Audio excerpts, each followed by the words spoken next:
প্রিয় সুধী, আসসালামু আলাইকুম। সবাইকে শুভেচ্ছা এবং অভিনন্দন। আশা করছি আপনারা ভালো আছেন। আমিও আলহামদুলিল্লাহ আপনাদের দোয়া এবং ভালোবাসা নিয়ে ভালো আছি। কবি হেলাল হাফিজ বলেছিলেন, লিখেছিলেন,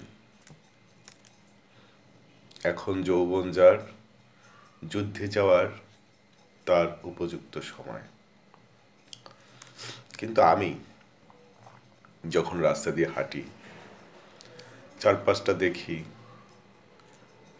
উঠতি বয়সের তরুণদেরকে দেখি, তরুণীদেরকে দেখি, তখন মনে হয় এখন যৌবন যার, উপযুক্ত সময় তার মাদক গ্রহণের আর বিড়ি সিগারেট গ্রহণের, এবং এখানে সেখানে রাস্তার মোড়ে টানকি মেরে বেড়ানো আর অশোভন আচরণ করা।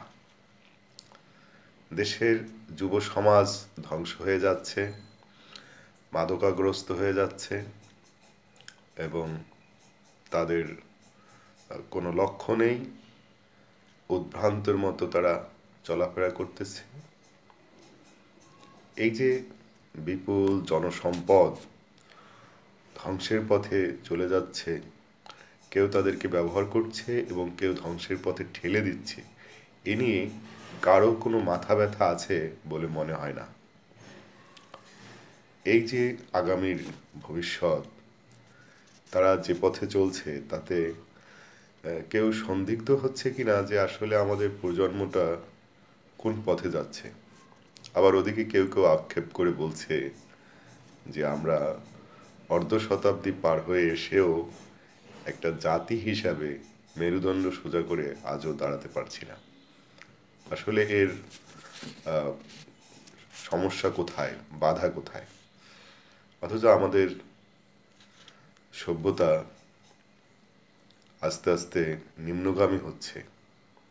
লেখাপড়া বাড়ছে, স্কুল কলেজ বাড়ছে, শিক্ষার হারও বাড়ছে, কিন্তু মানুষের যে মৌলিক মানবিক আচরণ তা দিন দিন কমে যাচ্ছে। সমস্যা কোথায় এবং সেই সমস্যা থেকে উত্তরণ কোথায়, উত্তরণের উপায় কি, তা নিয়ে ভাবার মতো কেউ আছে বলে মনে হচ্ছে না। দিন দিন এই উঠতি বয়সের তরুণ যুবক যুবতীরা অভিভাবকহীন হয়ে পড়ছে।